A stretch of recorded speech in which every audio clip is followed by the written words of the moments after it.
आप देख रहे हैं एनडीटीवी का इलेक्शन कार्निवाल और इस वक्त हम हैं गंगा किनारे हरिद्वार की नगरी में।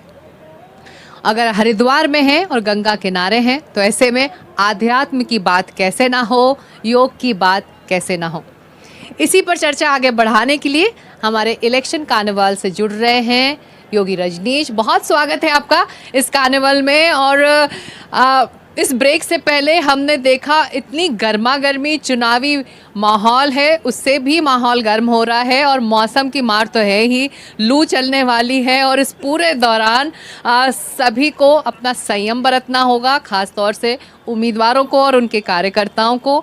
और इस गर्म माहौल में मन को, मस्तिष्क को शांत कैसे रखें? सर्वप्रथम एनडीटीवी के सभी दर्शकों को राम राम, नमस्कार।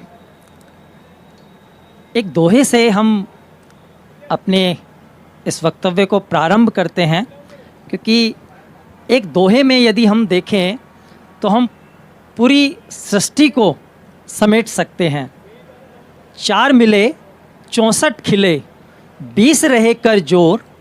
4 मिले 64 खिले, 20 रहे कर जोर।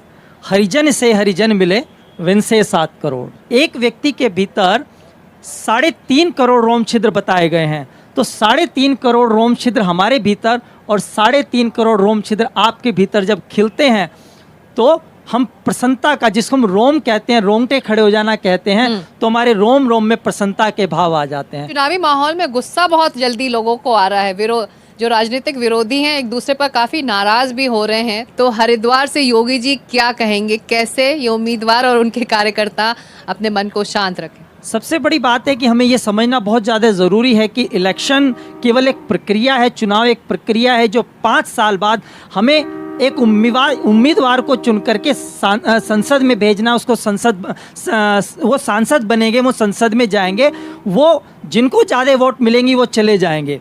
और इस विषय को लेकर के कई बार क्या होता है कि हम आपस में इतना मतभेद उत्पन्न कर लेते हैं कि वो हमारे मानसिक रूप पे हम इतने प्रताड़ित कर लेते हैं खुद को कि हम धीरे धीरे इतना तनाव में चले जाते हैं, हम अपने सुख चैन को खराब कर देते हैं। कुछ योग की क्रिया है जो हम कर सकते हैं, कुछ एक आसन और कुछ एक प्राणायाम का अभ्यास हम आपको यहाँ पे बताते हैं, जिनके द्वारा हम अपने शरीर को भी स्वस्थ रख सकते हैं। क्योंकि इलेक्शन कैंपेन में जो उम्मीदवार होता है, सुबह से लेकर शाम तक हम इस चीज़ का एक चिंतन कर रहे थे कि सुबह से लेकर उठते ही वो शाम तक लगे रहते हैं कि हमें आज क्या करना है, कैसे करना है, और दिन भर उसको करते रहते हैं। रात्रि में जब सोते हैं तो हमें नहीं लगता है कि वो सोते होंगे, रात्रि में भी उनके दिमाग में अगले दिन की प्रक्रिया वो दिखा देते हैं, वो योगासन हम दिखाएंगे। तो हम यशस्वी को बुलाना चाहेंगे।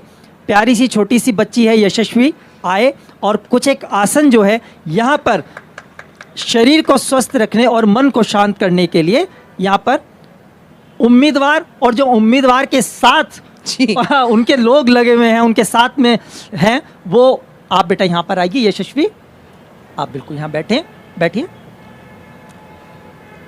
आराम से अपने सुखासन में बैठेंगे। तो ये बच्ची अभी एक आपको आपका स्कंद चालन का अभ्यास करके दिखाएगी। दोनों हाथों को अपने कंधे के ऊपर रख करके और कंधों को आगे की ओर चलाएंगे 1 बाय 1। इससे क्या है कि दिन भर जो आप खड़े रहते हैं, जो उम्मीदवार हैं जो उनके साथ लगे हैं, जो करिए बेटा करते रहें, तो उनके साथ जो लगे रहते हैं वो कहीं ना कहीं कमर में भी उनको दिक्कत होती है, पैरों में दिक्कत होती है। तो ये आसन जो है आपकी कमर के लिए और पाचन क्रिया को सबसे हम महत्वपूर्ण कहेंगे। दिन भर खाने पीने कोई व्यवस्था नहीं होती है, तो पाचन क्रिया को व्यवस्थित रखने के लिए ये आसन बहुत लाभकारी और उपयोगी रहेगा। इसको हम बड़े अच्छे से कर सकते हैं और इसी को हम पीछे की ओर चलाएंगे, लगभग 10-10 बार हम कर सकते हैं। तो स्कंद चालन इस आसन का नाम है, बड़ा सरल है। सहजता के साथ में बैठे बैठे आप कहीं, अब अगर कैंपेन में बैठे हैं, कहीं मंच पर बैठे हैं, तो धीरे धीरे आप अपने कंधों को भी चला सकते हैं। तो उससे क्या होगा, आपकी पाचन क्रिया और जो आपको तनाव है वो धीरे धीरे रिलीज होना शुरू हो जाएगा। ठीक है बेटा, नेक्स्ट आसन हम करेंगे, इसको हम अपने सुबह के समय शेड्यूल में डाल सकते हैं।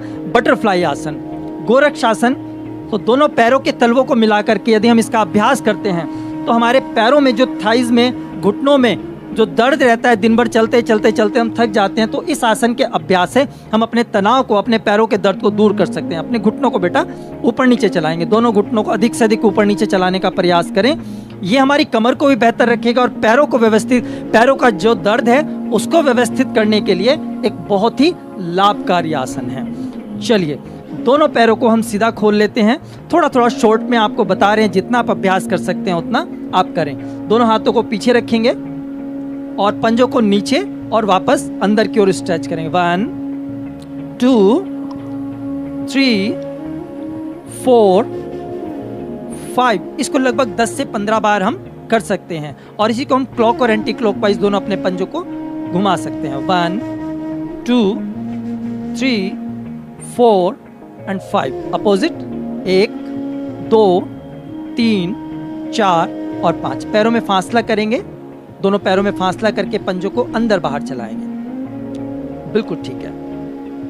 आसन बहुत सारे हैं, हमारे ऋषियों मुनियों ने बहुत सारे व्यवस्थित हमें योग दिया है, किंतु हम यहाँ पे कुछ एक आसन ही डिस्क्राइब कर सकते हैं, तो इसलिए बहुत समय की मर्यादा को ध्यान में रखते हुए बिल्कुल। और अगर आप कहें तो एक हम प्राणायाम बता देते हैं, जो प्राणायाम बहुत ज्यादा उपयुक्त है। एक आखिरी प्राणायाम दिखाएं। बेटा सुखासन में बैठेंगे, अपने बाएं हाथ से ज्ञान मुद्रा बनाते हुए और दाएं हाथ की पहली और दूसरी उंगली को मस्तक के ऊपर रखेंगे।